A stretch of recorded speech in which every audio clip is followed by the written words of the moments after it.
If you are a good manager, you can wrap any project in such a way that your team will be happy. Because you know what each individual in the team wants or dreams. You know what the corporation wants or the project needs.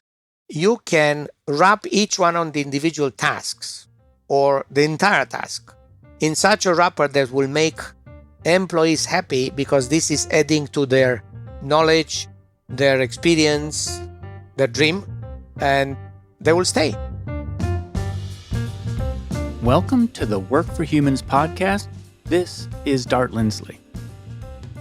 Dan Clein went head-to-head with corruption in communist Romania. He dismantled tank mines for the Israeli army. And he went on from these experiences to apply his brand of righteous courage to management, acting as a shield between his high-performing engineering teams and the routine idiocy and neglect of big companies. In his newest book, The Unorthodox Manager, Dan tells us how what companies often want from managers is not the best thing for the company. And he teaches us what management is really about: thinking outside of the box, defending your team, and showing grit. In this episode, Dan and I talk about his book, the differences between a manager and a leader, the importance of striking first in business, and how everything is a negotiation. We also discuss how managers can build fulfilled and effective teams, the managerial duty to defend those teams, and how to identify true management talent. We talk about how and when to speak truth to power. And if you're going to go up against actual corruption like Dan encountered in communist Romania, you better make sure you're holding winning cards. We even learn a bit about how to dismantle a tank mine. It's quite an episode. All right, if you're enjoying Work for Humans, and if you want to support the cause of building better work, please subscribe wherever you listen to podcasts. I do appreciate it. And now I bring you my conversation with Dan Clein. Dan Clein, welcome to Work for Humans. Good to be here. You've written a book, The Unorthodox Manager. And my first question is, when did you realize that management was a practice that you wanted to master? Around 1988, when I was in Motorola and Semiconductor in Israel, I managed at one point all the people in my group for a project. And I learned through sweat that I may have good aptitudes for being a people manager, not only a technical manager. I was the project leader. And people slowly came to me with personal problems, work problems, performance reviews issues, and I had to go and negotiate for them with our manager at the time. At one point, I figured out I'm pretty good at this, and people told me I'm pretty good at this.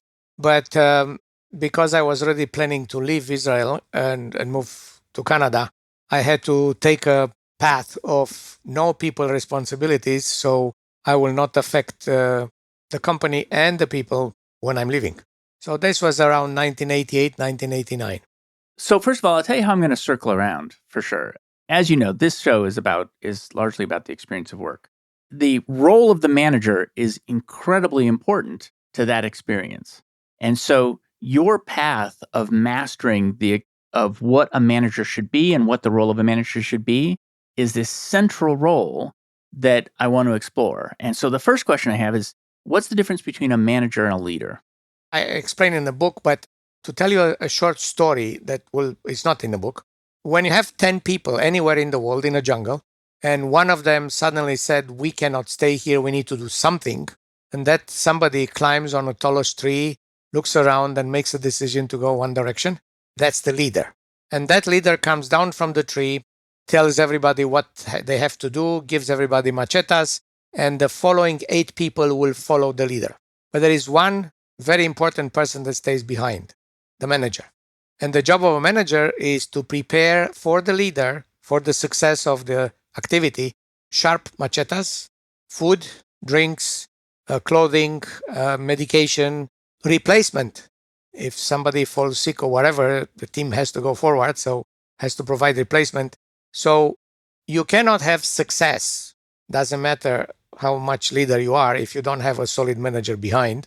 And you cannot have people happiness unless you have a manager who ensures their happiness. Otherwise, they will desert the leader and go and do something else. So, in many cases, a leader can become a manager because they already know what are the issues that happen in front. In very few cases, the manager who stands behind has the aptitudes to go in front and become a leader. Even so, I see very often in the last 10 years, everybody using the word leadership. And in my opinion, leadership is an aptitude and a quality of humans to drive projects, teams, activities from one place to another, unrelated to people needs, people wishes, people well-being. They are more related to goals. But that's a personal definition, and I stick with it because Tony Robbins believes in that too. Yeah, you say in the book that a leader's job is to care about project success, Yes. and that a manager's job is to care about the people, Yep. and that they have to hold the team together no matter what. Yes. And that caring for the people, I want to go into what that takes. And what's interesting is in the book is I feel like in a lot of cases, you see a manager as standing between the people and the organization and needing to be in a role of protector or Shield. a shield. Is that the main metaphor that you would use, as a shield?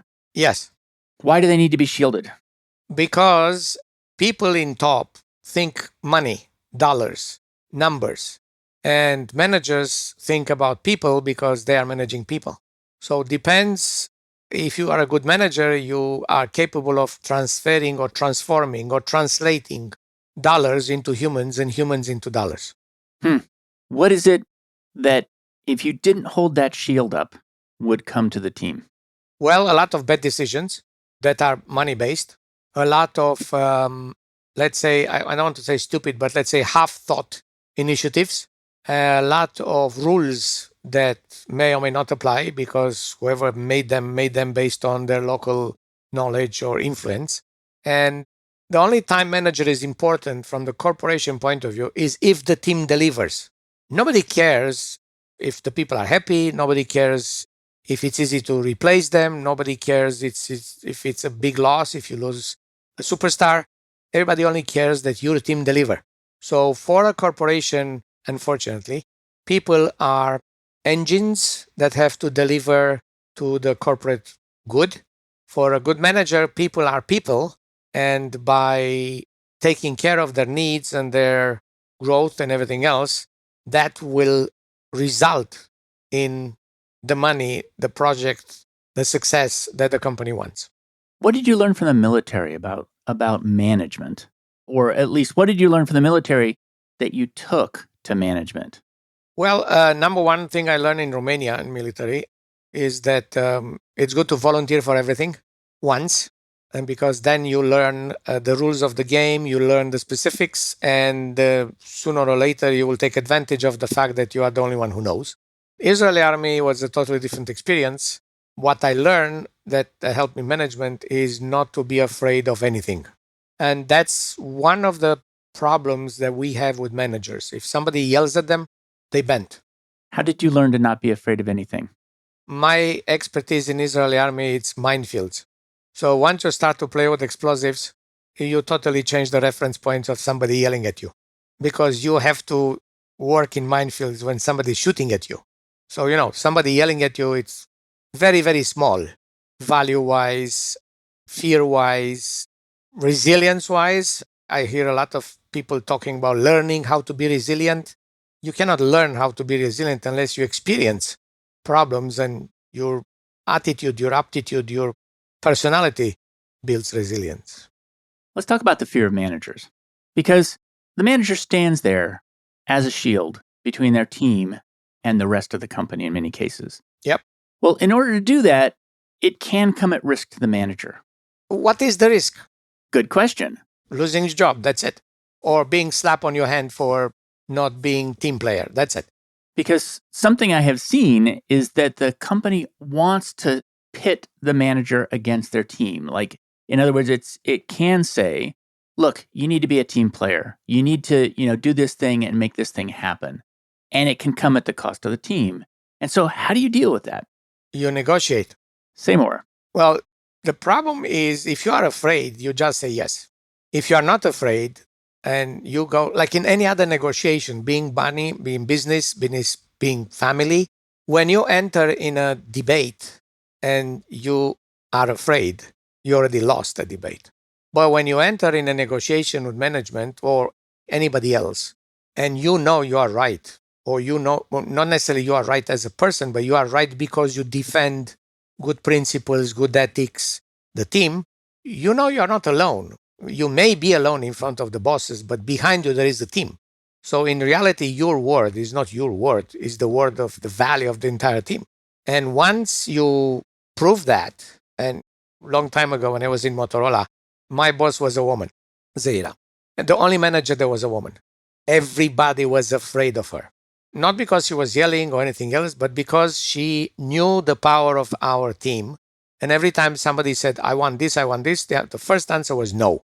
Then somebody had to come with arguments why this has to be done and all the other things. And then she said, okay, now that we know and I understand, let's talk. Let's negotiate. So we always negotiated. We always had, like, we started from two positions. One you have to, one we don't really. And we ended up with something that was a win-win. So I learned pretty early in 1985, 86, that a manager has power. Not the power of one, the power of multiplication behind them. That's a really interesting point, but you have to know how to wield that power. Well, that's two ways. One, you have a mentor, and sometimes it's a problem because you need, when you are asked for a mentor, when you want a mentor, you want somebody that you can appreciate, you want to copy, you want to clone their behavior, and you may not have one in your own organization. So you may go outside. And then you have a problem of confidentiality, but you can still talk to somebody else without names, without project names, so you just describe the situation and then you get a proper solution or a direction or guidance. I get the feeling in the book, a lot of the book. So let me just say how the book is structured, because I really enjoyed how the book was structured, which is it's generally a story and then lessons learned, and then a story and then lessons learned, and what came out of that. And the nice thing about the stories is that they're very concrete, real examples, and then it goes on to here are the bullet points that you can actually pull out of this, and you can find. Well, one of the things that's in there is that a lot of these stories are about essentially a battle, a struggle to make something right. Yes. Which is that there was something coming from the outside of your team or that was affecting your team negatively that was wrong, and you had to go after it. And one of the things I got from there is, do you relish a good fight? Always. Why? I don't think I felt successful when I implemented something that came as a given. And I always tried, instead of doing a fight, to preemptive strike, like you call it in the army world, to go and try to train the HR, the IT, everybody around me, what are the needs of my team. So whenever they will come with some impossible or improbable requests, I will say, but we already discussed this. You already understand this is not possible, as you are requesting. So I did a lot of preemptive, I call it paid forward stuff. I knew that sooner or later all this work will pay back. And in reality, it did pay back. Do you think that your team was uniquely positioned to have that kind of power? And the reason I say that is you led a chip design team. And so you were directly in line to product. I mean, critical path to product. So it gave you a certain amount of power that then could be used. I think every team has power, and every manager has the power multiplied by the people behind them. They just need to know how to use it. Now, it's called the Unorthodox Manager. What's an Orthodox Manager? Orthodox manager is a person that you hire, you give them the job description, you give them the rules and regulations of the company, you give them the policies, and they follow it. For example, you tell them you have to do performance reviews, we have a bell curve, and you have to have 5% of them go away, 10% of them need improvement, 50-60% of them meet expectation, 10% exceed, and 5% outstanding. That's the law. So if you are a proper manager and if you had a few years in which you didn't hire anybody, you don't have the 5% down, and you don't have the 10% that need the improvement. You may have one or two people, which will not bring you even to 5%. So your fight as a manager is to bring rules to reality. Yeah, I mean, one of the things about your point about breaking the rules is, where do they come from? And so the one you just mentioned was coming from HR. Where else do they come from? Well, one of the rules that comes as a rule is that's the way we always did it, and that's why we'll be successful. And I had a lot of friends in PMC, specifically in PMC, that were against the flow. And one of them email was actually why at pmcsierra.com. So every time somebody came, okay, that's the way we did it before, and that's the way we will do it now. His question is why. And using his principles, unfortunately, he grew me, but he was a principal engineer and I was a manager. But I always ask, where is this coming from? And then slowly, you actually find out that the person who invented it is not even in a company anymore. The reasons why they invented the law does not exist anymore. The company had only one site, now it has 5. Was in one country, now is in 5. So obviously the rule cannot be applied as is. But nobody's questioning the rule. And that's what the manager has to do. Question the rules. And so one of the key things that you talk about in the book is keeping the team happy. Yes. I was involved in the last 30 plus years in teams that have to create. We know that creativity is not a mechanical thing. Creativity, it's a mental thing.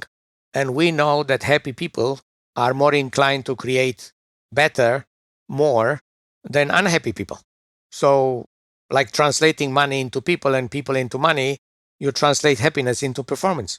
And what did you find your teams needed from you to be happy? First of all, they needed to trust me and to trust each other.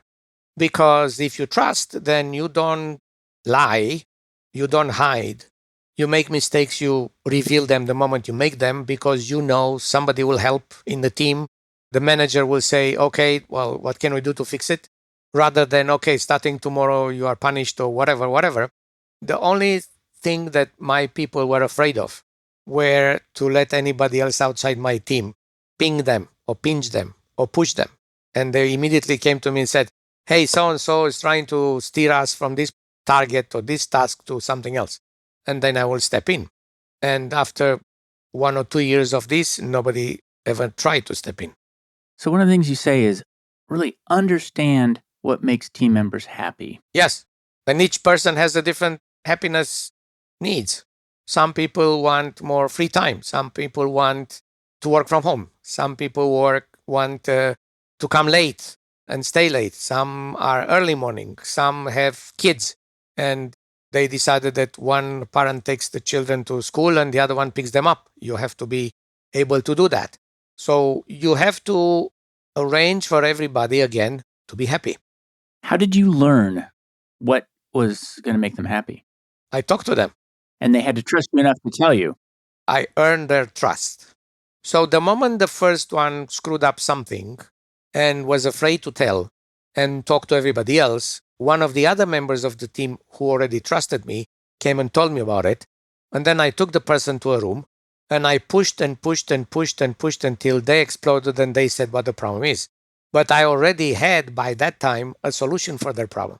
And they learned that it's better to talk to me as soon as possible because I will have more options and more solutions than if they come late. That's why I'm laughing on LinkedIn when people say, oh, the person left and nobody knew that he's leaving. If you're a good manager, you know the day the person is thinking about leaving, not applying, not fixing the resume, thinking about leaving. Yeah. It's called preemptive, right? I'm a big fan of preemptive. And I will give an example related to that. When I was in Israel, was a great inflation. Everybody's complaining about 8%, 7%. The inflation was 440% a year. So we got periodically adjustments to the salary to ensure the salary stays pretty much the same. But we never got, if the day was 10%, we didn't get 10%, we got 8.5%. So in time, we kind of lost some of the value, but we were the closest possible to the market versus many other companies. However, I was growing and I had more responsibilities. And as I grew faster and faster, I got more responsibilities. Every time for 2 years in a row, every 3 months, when I felt that my knowledge, my responsibility, my work has to be rewarded better, and I was ready to go and talk to my manager, a week before I was ready to go, she called me in her office and said, well, so I was already thinking about I need at least 10%. So she called me in her office and said, listen, I recognize you did that many additional things and nice and tanana. I decided to go overboard and increase your salary by 8.5%. So will I fight for another 1.5%? No. Will I be super happy that somebody paid attention to my needs and my responsibilities and my hours and everything else? Yes. So that's what is one of the lessons for preemptive strike. Mm-hmm. You don't wait until his bubble exploding. You go and do it before the first drop goes into filling the balloon. Yeah, one of the things we do on my team is we actually track project happiness, essentially, which is how rewarding is this project to you at any time. Something goes into the red or the yellow, then we try to intervene, but it's a conversation we have on a monthly basis. And so it does really help, even when we can't fix it, to at least get it out in the open and recognize that it is a challenge. Somebody on my team might, for instance, have a project that makes them get up at 3 a.m. all the time. And it's not going to last forever. And there's not much we can do about that because it's this international project, except hire people closer to that time zone in the future.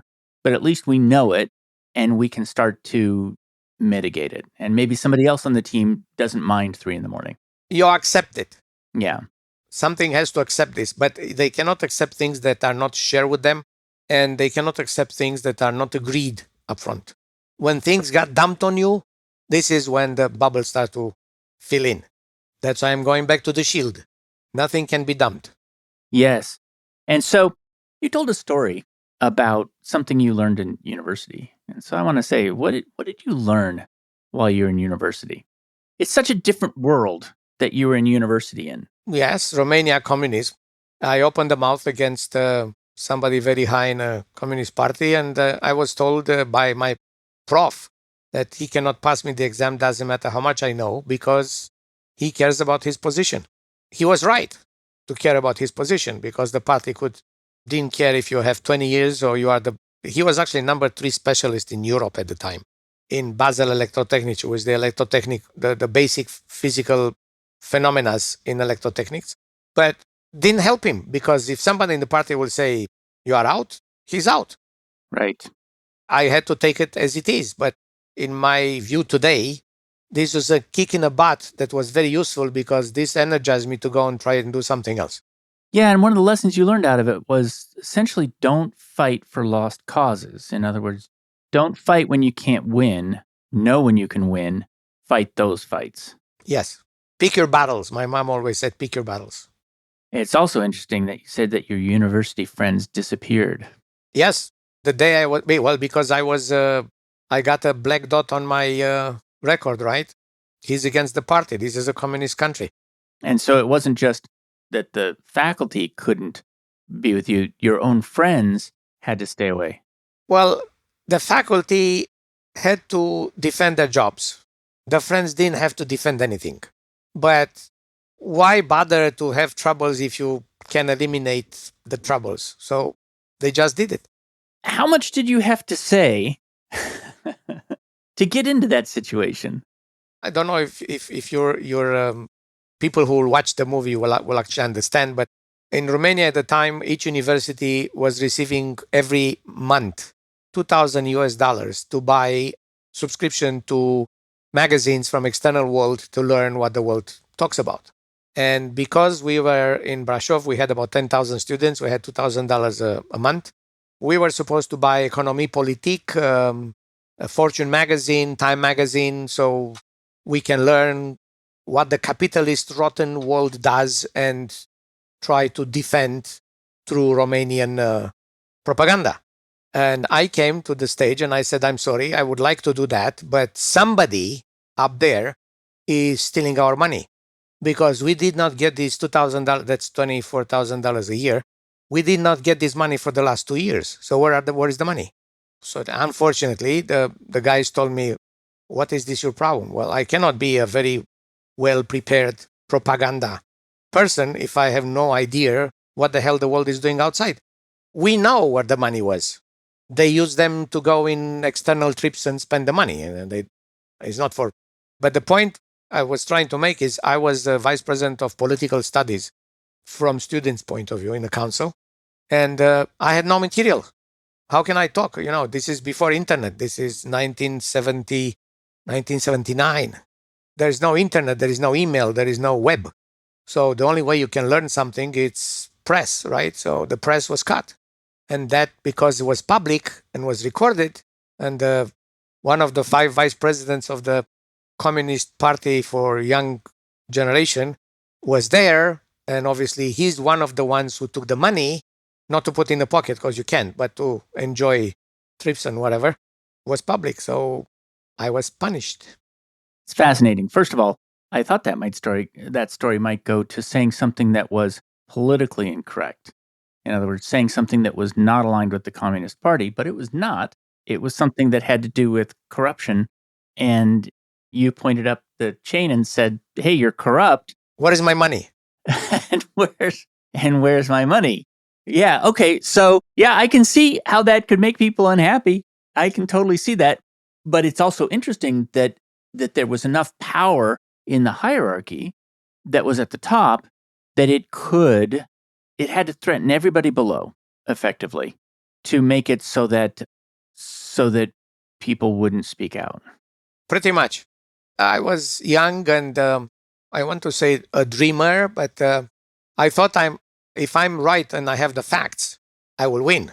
And with the facts, I lost. Right. And to some extent, this led to a philosophy that said, if I'm right and I have some power, where that power is in the body of my team and their ability to deliver on business goals, that's a different situation. Yep, 100%. So when you go out and you have to deal with mines in a minefield, what's the procedure there? Well, there are many procedures, but the most important thing you have to understand is in Israeli army, you cannot go into a minefield unless you volunteer. If you go to find the mines or you go to arm the mines, you still have to volunteer. Everybody's trained, but some people have a bad day. Some people are sick. Some people are sneezing. Some people have runny nose. So you need a specific number of people to volunteer, and these are the ones that go in. Forget about management, but I think that's the biggest trust in yourself. If you know what are you doing and you believe in your capabilities, there is no reason not to go in to volunteer. So I will follow any of these guys who went in a minefield and volunteered to arm mines because I know self-confidence is there. And by elimination, if it's not there, this person is not there anymore. And just to describe exactly how that worked, it was that these were mines that had been out in the field, tank mines, which, good Lord, had been out in the field for years, and they needed to have their detonators rearmed. So it involved taking the detonators out. No. You don't take the detonators out. No, you go and put in top. Oh, I'm dead. Okay, you are dead. You go in the minefield, you find them with the metal detectors that you see on the beach, people looking for diamonds or whatever, rings. You find them, you clean a corner. It's interesting we say a corner because it's a round mine. So you clean an area and you put a sign on it. Then the next round who comes after you puts dynamite piece on it. And then the next round comes and puts very long wire that it's actually to blow them at the same time. That's the intention. And then comes the last line who puts a detonator in the dynamite and connects it to the big wire. The intention is that everybody pays all the time attention, but you cannot by mistake blow yourself up unless you are that stupid and you step on the detonator. But that's very little happen. Never happened in my case. At the end, everybody gets out. You lighten the stuff. First, you have to tell all the neighbors, including the enemies, in this case, Syria and Jordan, that you will detonate 400 or 600 mines because that's a huge noise and you want them to know up front you are not attacking, you are actually blowing mines. In addition to learning what really a real threat was, and learning to be fearless. Did you run across great leaders? Or I say leaders, but I'm being sloppy with my language. I guess I mean managers. In the war, in the army? Yeah. Yes and no. Army is a place where the goal, it's interesting enough. My commander all the time said in reserve duty that we are coming for an exercise. We have to do minefields, or we actually did war exercises. But the first sentence or the last sentence, actually in some cases both, first and last, was, if we finish this week or this period and anybody gets injured or worst, we failed. So we were told from the beginning that failure is not an option and people get injured is not an option. And that's why in one case when somebody had a collapse, psychological collapse, was a very, very big thing. We were interviewed by psychiatrists, by psychologists, by everybody to see. What they tried all the time is the commander was wrong. They tried to blame the commander. And we tried all the time to tell them, listen, it's not the commander. In this case, the individual didn't want to back down. Let me fill in that a little bit, which is this is an individual who's out there with the mines. Yes. And was dealing with that procedure out there and just couldn't. Froze. He froze. But that's because many years he was in the kitchen. And we didn't get courageous in a day one. We got courageous slowly, trying. The exercises were what we call the dry exercise. So you try on material that is dead. And once you do the procedure perfectly, you can be promoted to work with live. You don't do straight on real mines. You do first on fake mines. Yeah, happens. But that day, when I came home from that exercise, I totally changed my reference point to life. How did you learn to lead from the front? I learned this from Israeli army. Israeli army is going with the generals in front, with the colonels behind, with the majors behind, captain behind, sergeants behind, and soldiers last. And when I asked why, the answer was because the decision maker has to be with the finger on the pulse and make the right decisions. I said, yes, but this way you will lose the generals. Doesn't matter. The ones who are behind them can replace them immediately. And then the next question comes, what's the most important job of a manager? Succession. That's a really interesting lesson from that, which I don't think most people know, which is that the continuity of your team beyond you is one of your main outputs, one of your main outcomes.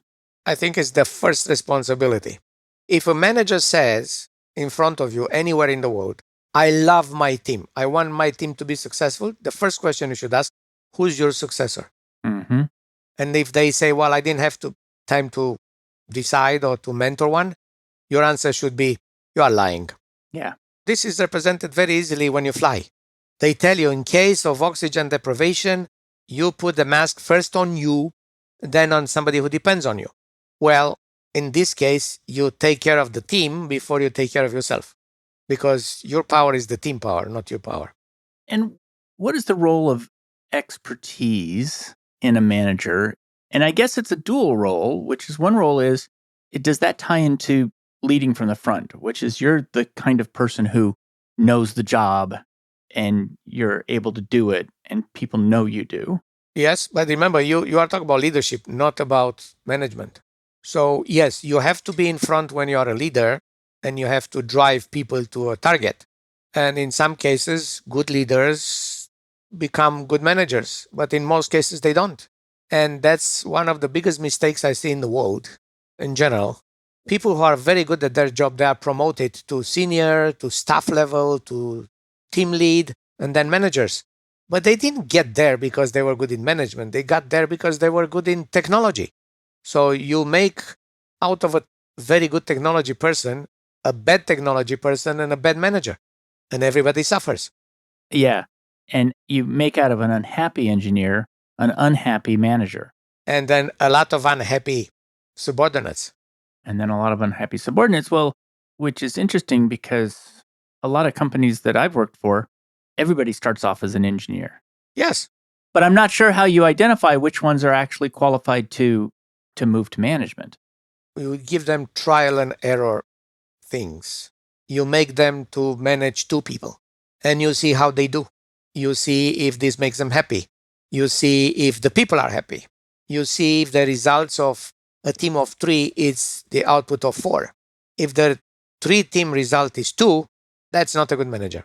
Well, that's not a good management material, should I say, because that's a beginning, right? You need to invest in them to grow. So being a manager requires some personal priorities, personal skills, sensitivity, and then we go back to resilience. Because once you get in the position of being a manager, people expect you to defend them, and the management expect you to help them. So you are in the middle. You have to decide how to play. Okay, now we're going to get on one of my favorite topics, and I think it's a topic where we're going to disagree, which is going to be fascinating. Okay. So, as you know, I argue that employees are customers, and that managers, that all companies have two customers. One is the customer for the goods and services they produce, and the other one is the workforce that's receiving a product, and that product is the experience of work. And that managers are right in the middle of that. That's a brokerage role, which is not just defensive, not just a shield, but is also winning the kind of work that the team wants to do, and then allocating it in a way that's going to get to the people who are going to be most passionate about that particular work. And I think when we were talking ahead of this, I think we started talking about the term customer and whether or not that was the right word. What are your thoughts on that? Well, 2 points. Number one, I don't think an employee is a customer because a customer can buy or not your product. An employee, once starting a company, start to have relationships, has to have dependencies on other people, on profession, on everything else. They get a mortgage, they have family, they have a lot of things that they put in place, and they built an infrastructure, and they cannot tomorrow get out and go somewhere else. A customer in an outside world has many choices. Number one is, I want to buy this product or not. So it already has the option of not, which you don't have when you are an employee. And second, they may have many, many options of buying a product because maybe the product is not a showstopper in their life. It's important, but it's not a showstopper. In the fact you're an employee, it is a showstopper. That's one thing. The second thing is, you may not get in your company the project that your team will like. Not everybody is Google. We actually have a lot of customization or specialization in what are we doing. So your options outside are limited. Your options inside are limited. For example, if you are a digital designer and you like to do analog, well, guess what? The 10 years experience in digital to go to analog are equivalent with 1. So you move from super senior doing interesting and architectural stuff to basic bricks. Not possible. It's not a transferable knowledge. That's one thing. The second thing is, if you want to go out, again, you have limited job offers related to only the companies that are in this domain or they have the capability. So you may have to move city, you may have to increase, if you don't want to move city like Ottawa, Montreal, people for a long time drove 2 hours one way. Okay, now working from home changes things, fine. But that's for experienced people, not for a new grad. A new grad has to grow in a team, has to feel what the team is first before they can work from home. So I don't think that the power of a customer in a market is the power of an employee. Now, that's part one. Part two, if you are a good manager, you can wrap any project in such a way that your team will be happy. Because you know what each individual in the team wants or dreams. You know what the corporation wants or the project needs. You can wrap each one on the individual tasks or the entire task in such a wrapper that will make employees happy because this is adding to their knowledge, their experience, their dream, and they will stay. Now, in many cases, you cannot do 100% that. So what you do is you offer a candy. So I'll give an example. My job is IC layout. Okay, in IC layout, once you become expert, there is very little you can do something else.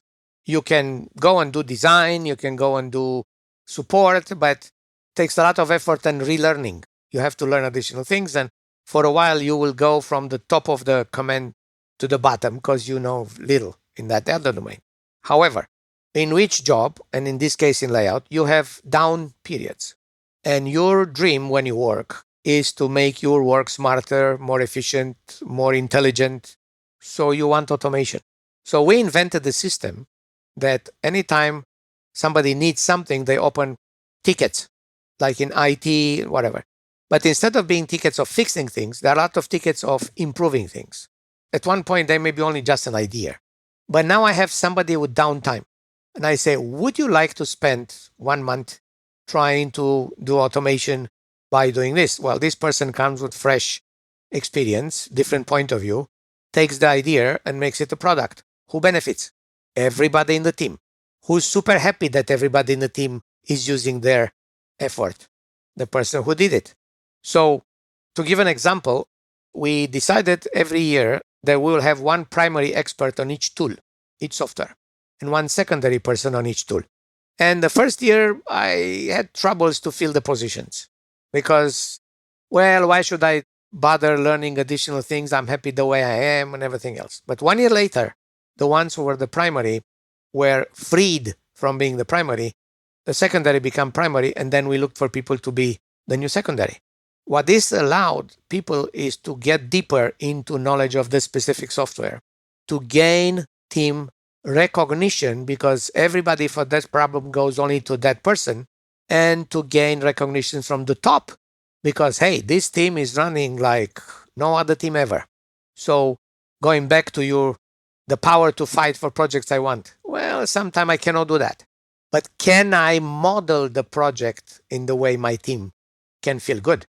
What's interesting about this is I actually think we agree. I think we agree. We might not agree on the word. Yeah, the word is very specific, customer. It's definitely very specific, and it's definitely, somewhat provocative and definitely kind of on purpose.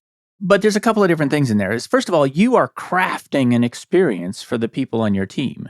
And the crafting of that experience is to make them happy, and it's so that they will exchange value with the company. Yes. And the value that they exchange with the company is their labor, their expertise, their time. In my world, at least, the part where you're talking about people have sort of non-liquid demand. I'm an IC layout person, and I'm in Vancouver, and there's just not that many IC layout jobs in Vancouver, and I'd have to go to Ottawa or something.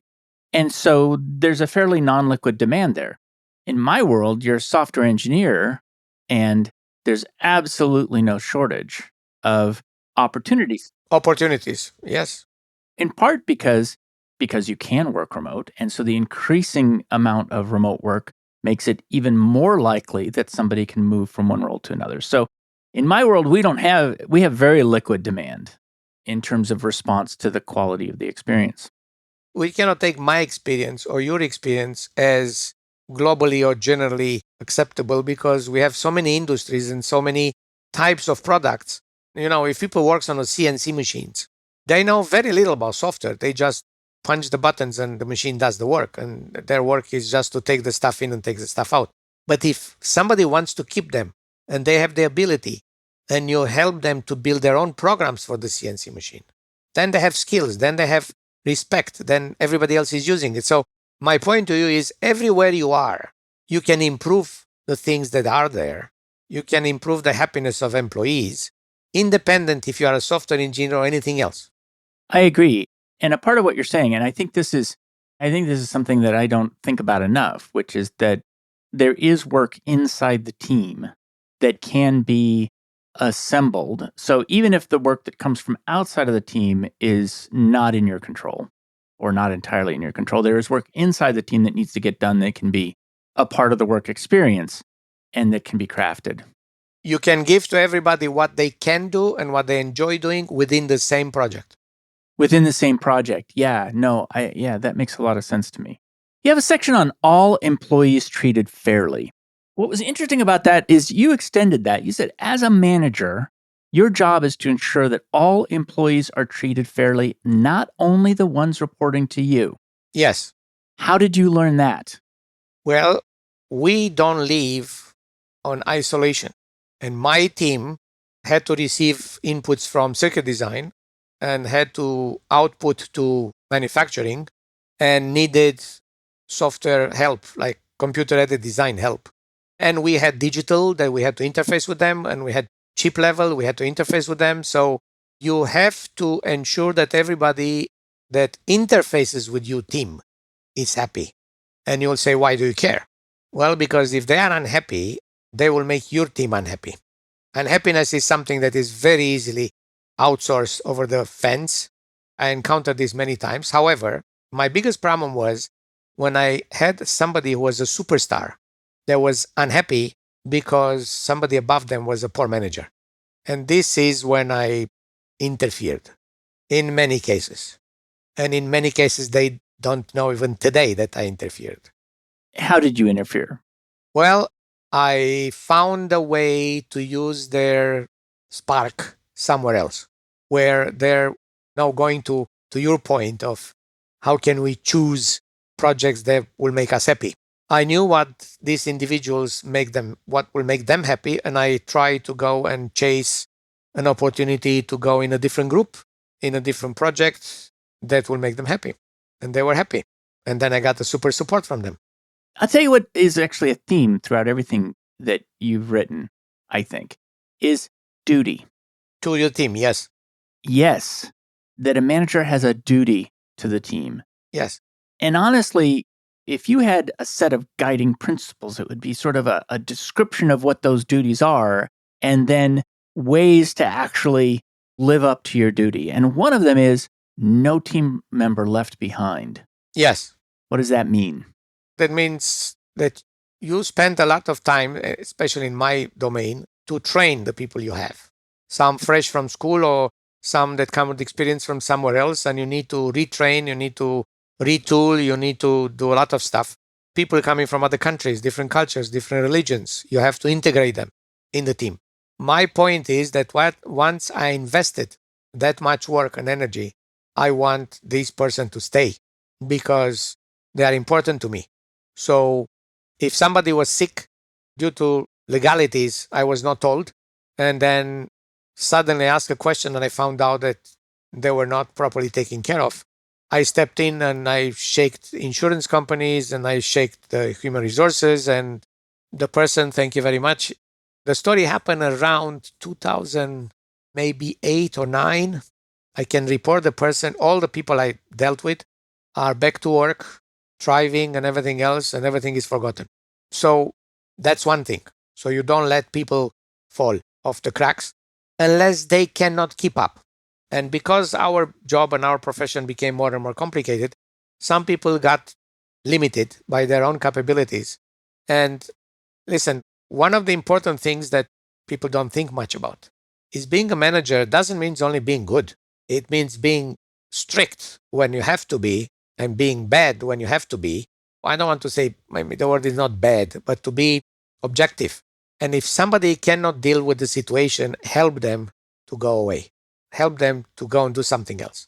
So we had, for example, 2 people that complexity of our work, I don't want to say overrule, but was way beyond their capability, and they got to start to go to psychiatrists and take pills. And I said, no, that's not the way it works. You need to get out and do something else.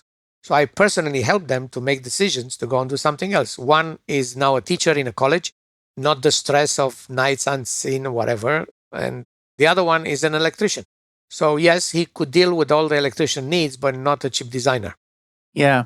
And it's also true that these disciplines progress. I mean, at the beginning of when chip design predates CAD. Yep. Was done by hand.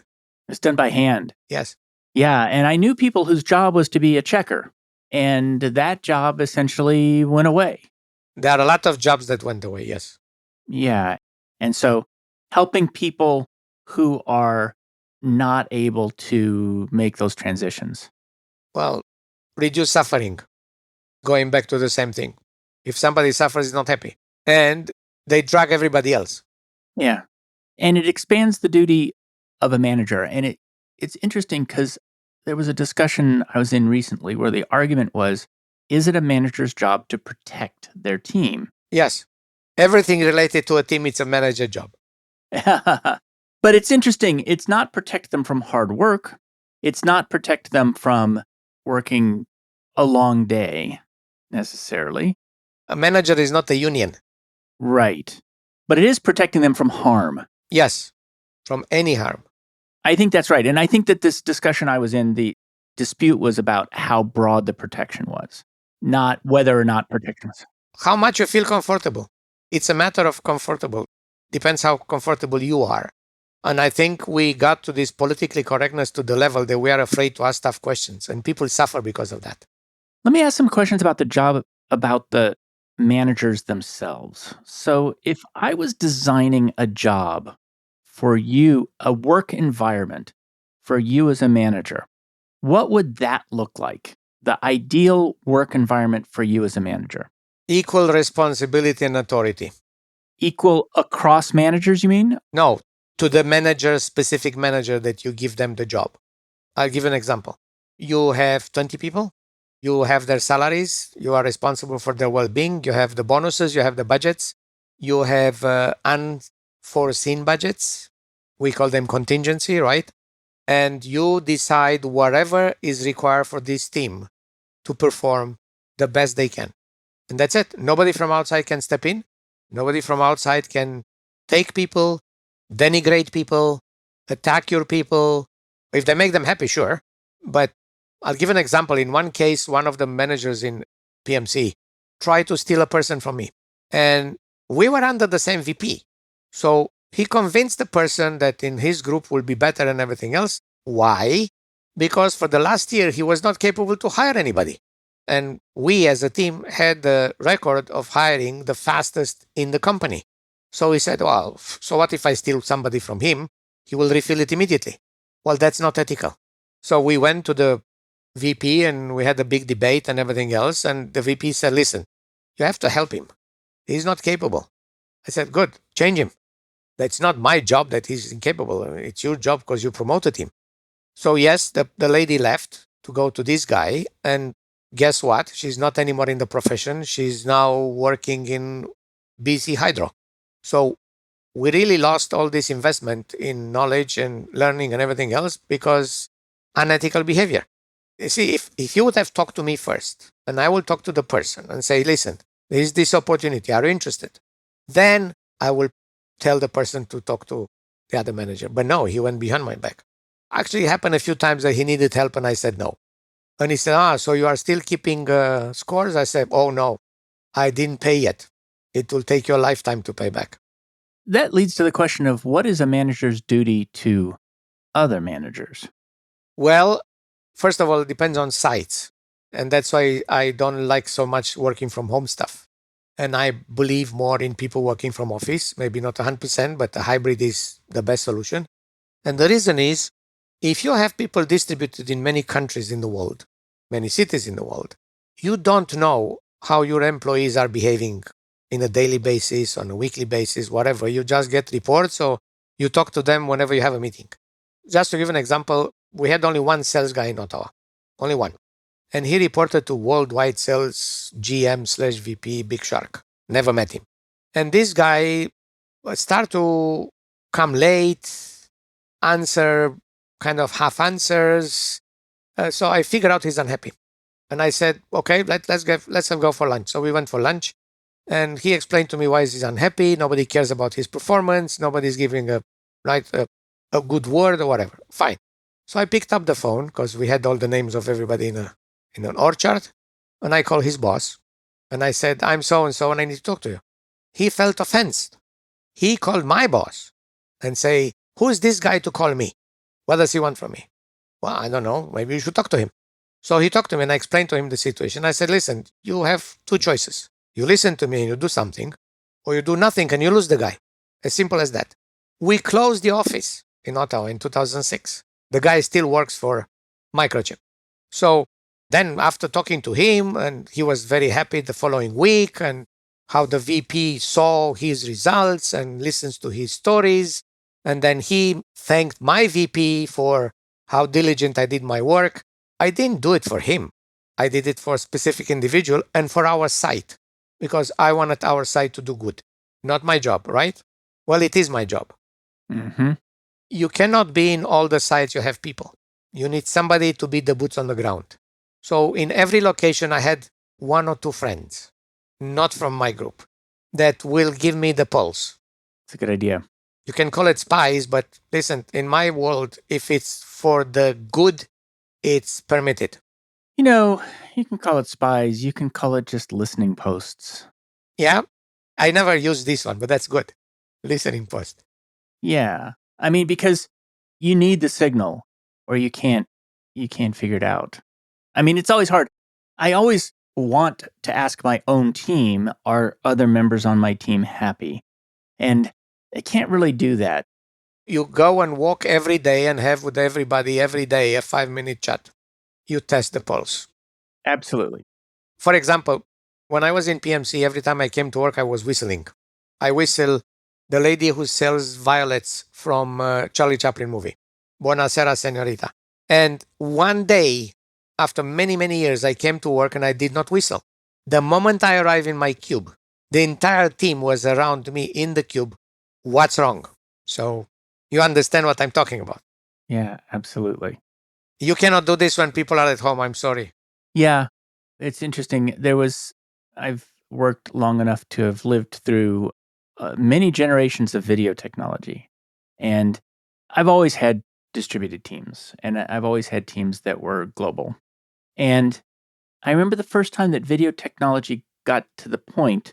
Originally, video technology was at the point that if somebody was nodding, the frame rate was so bad you couldn't see it.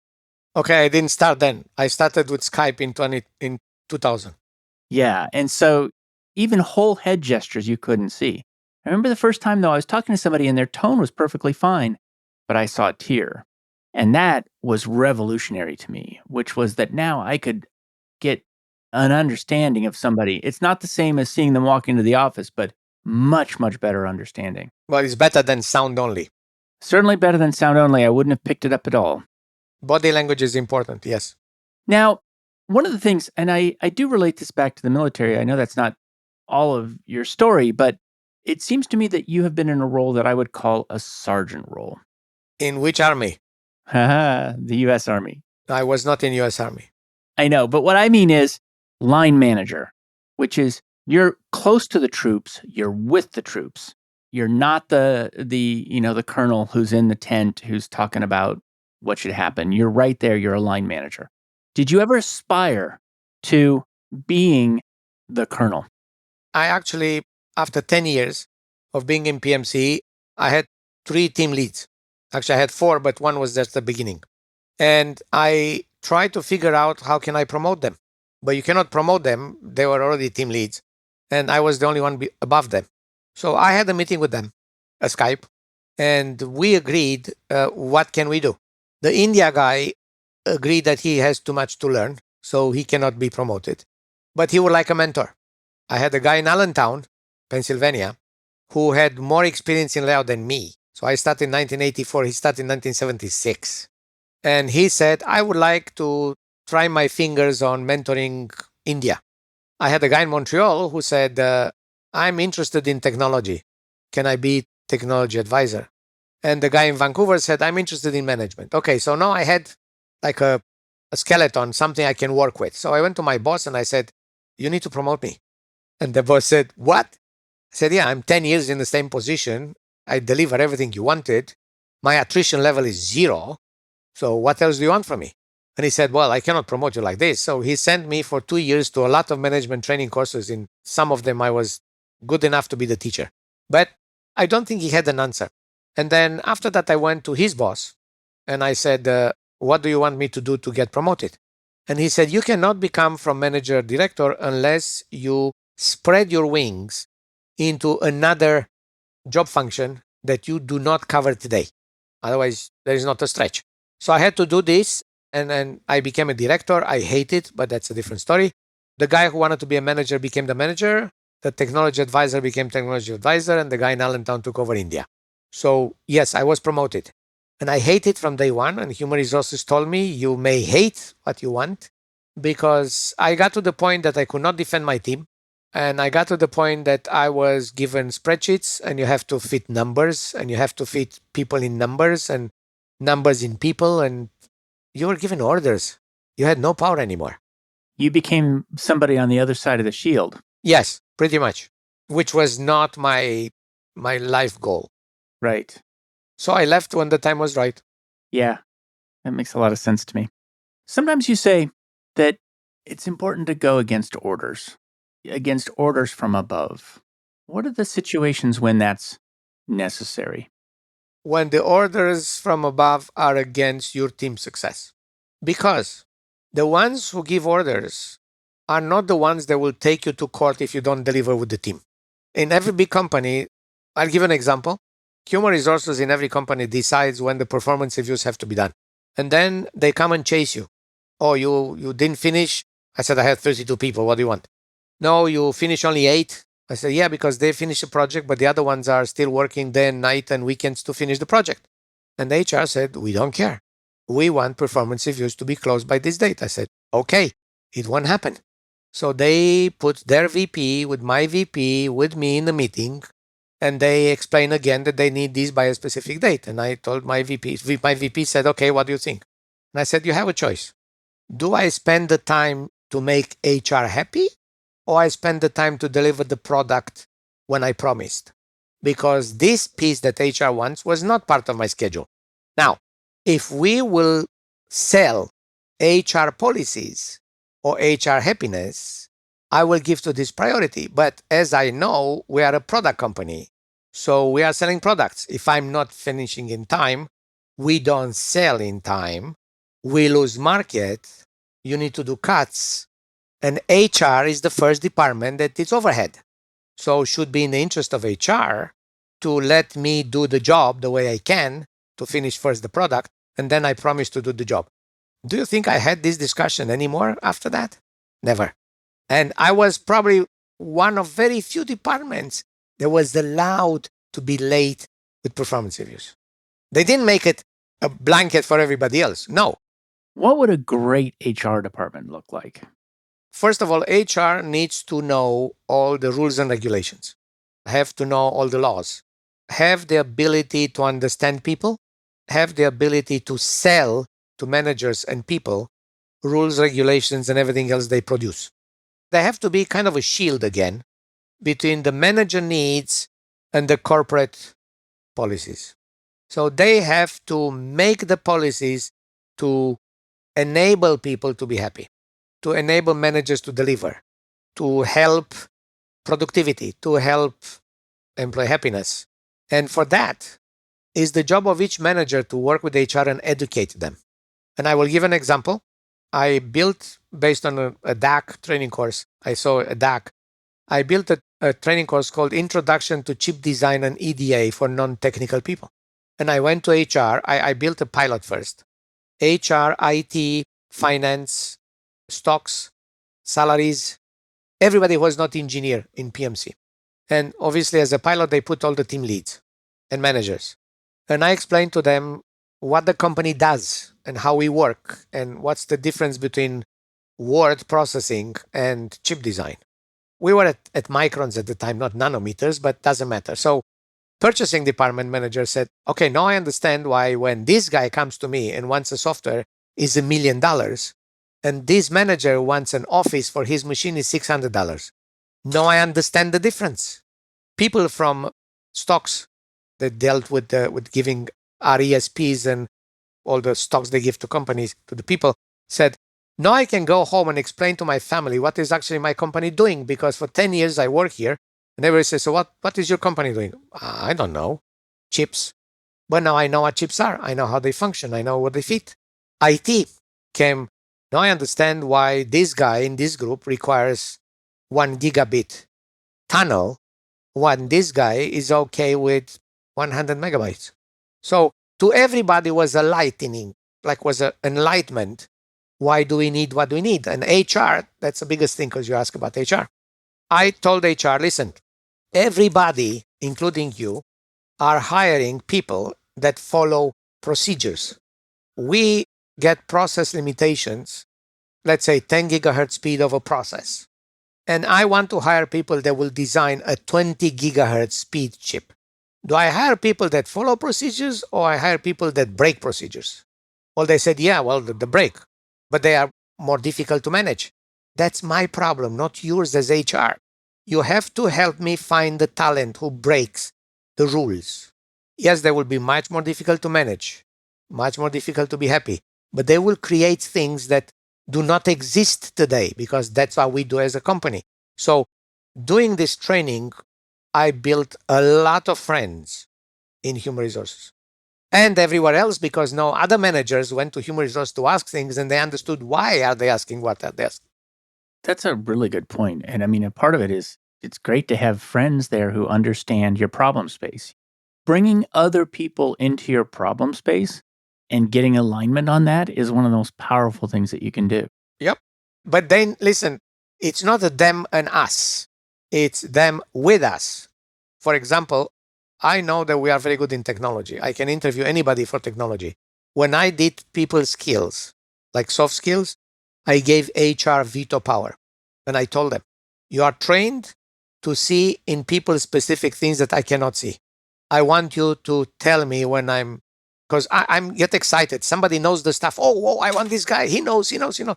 But then they go and check references and they go and check and they do the interview and they find out this person switched every year or year and a half jobs. People were not happy. He's not a happy person.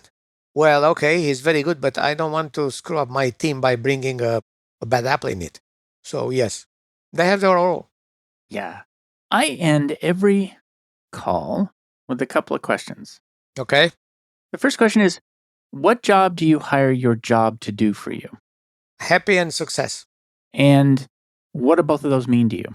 Well, I think when you get a job, you should first get all the information about the job, all the information about the infrastructure, interfaces, and then see if the job as is fits with you. Number one. Number two, if it doesn't fit, can you change the interface, the rules, the regulations, or can you give up some of your thoughts, principles, whatever, to make a win-win situation? And then decide if it's for you or not. But as you already know, after reading my book, I stepped in and I made my job to be what I want my job to be. And the top management said, okay, all the time, his results are the way they are. He can do whatever he wants. When you say happiness and success, what's your definition of success? How do you know when you're being successful? When I'm coming home and I'm happy, and when I wake up in the morning, I'm looking forward to go to work. When I go on vacation and I'm dying to get home to get to work. That's the point where being at work is more rewarding than skiing, which I like. But having a tough situation, having a tough technical situation, having a tough problem with an individual and solving it is much more rewarding than a day of ski. And what does your job cost you? Well, sometime not being at home, sometime not sleeping all the night, sometime skipping meals, sometime I visited India 17 times, sometime not being comfortable. But you always think, is this the lowest I have ever been? And if it's not, I'm still ahead. Because unfortunately, I was talking about resilience. I had opportunities to be very low in terms of conditions. So I don't think, and even if it's low or lower, the first thing I do is what can I do to improve it? I was teaching hotel employees how to do things, barista how to make espresso, because not everybody knows how to make it. Somebody's hiring them and they don't really know how to do it. Chefs, how to season things that are not the way they do it. Even in India, I have two chefs friends that wherever I go, I get a special treatment. So you can make good out of every situation, but you have to want to. Yeah, I often argue that we have a lot more freedom to influence the. Our own life. Yeah, absolutely. Yes. And our attitude toward it. I think the attitude toward it has to be set. Hmm.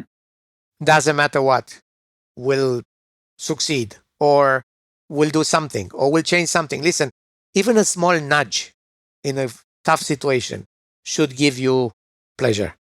Different people have different pleasures. Yes. I want to thank you for the book. And I'll tell you, I wish I'd read it a long time ago. It probably didn't exist a long time ago. But here's why. I think that the book does a really good job of describing duty. And the thing is that a lot of times we're not taught that duty, what a duty of a manager is. and what that responsibility is. And so we have to invent it. And it's easy to make mistakes when you're inventing it as you go along. Only if you improve. If you don't improve, change the job. Right. And I told a few people in my life, get out of people management because you are not the right material. And they suffered. Yeah. Like physically suffered, like the family suffered, the stress and everything else, because they were afraid to say no to a promotion. Yeah. Because promotion is money. Yeah, promotion is money. I see a lot of leaders who got promoted beyond their capability and are afraid because they've gotten to a position, they like the position, they might even like the position above them, but because they're beyond their capacity, they are miserable. Well, maybe they value money more than happiness. Yeah, maybe they do. I didn't. Yeah. When I was promoted from manager to director, my salary jumped 2%. After 10 years of being a manager. After taxes, it wasn't worth the pain, that's for sure. Definitely wasn't worth the pain because I get to a place that I didn't want to be, but I think I did everything and I did stretch myself and I learned new things and I built new teams, and at the end of the day, I learned. And they dismantled my team, fine, but I already rebuilt additional teams in the last 6 years, 7 years that make up for a lot of lost in the original sense. Yeah, that is actually a thing. I think starting from scratch actually has its own rewards. Yep. Well, thank you so much for coming on the call and coming on the show. Happy if I can make a few more managers decide if they are manager material or not. Make a few more employees knowing what to ask from their manager, and making more people happy and this doesn't cost money. Cost energy, but doesn't cost money. Right. It costs attention and it costs energy. How can people learn more about you and your work? LinkedIn, read the book. And if somebody wants to contact me, again, LinkedIn is the place to contact me, and that is a professional thing. I do not accept Facebook unless I'm really friend with somebody. And in LinkedIn, generally, if I don't know the person physically, has to be introduced by somebody who knows me physically. Okay. And your book is The Unorthodox Manager. And so I want people to be able to find it. And it's on Amazon. It's on Amazon and many other places. Well, thank you very much again for coming on the show. Thank you. Take care, everybody. Bye-bye. Thanks for joining me for another episode of Work for Humans. If you enjoyed this episode, please give us a 5-star rating wherever you listen to podcasts. And share the show with one person you think would get value from it. Believe it or not, this really helps us grow the show and reach more people who want to build the kind of work that people really want. As always, thank you to my producer, Jason Ames at Ninth Path Audio for his insights into content and his high standard for quality. Final note, the opinions shared here are my own and not the views of Google or Cisco Systems. Thanks again for listening. See you next time.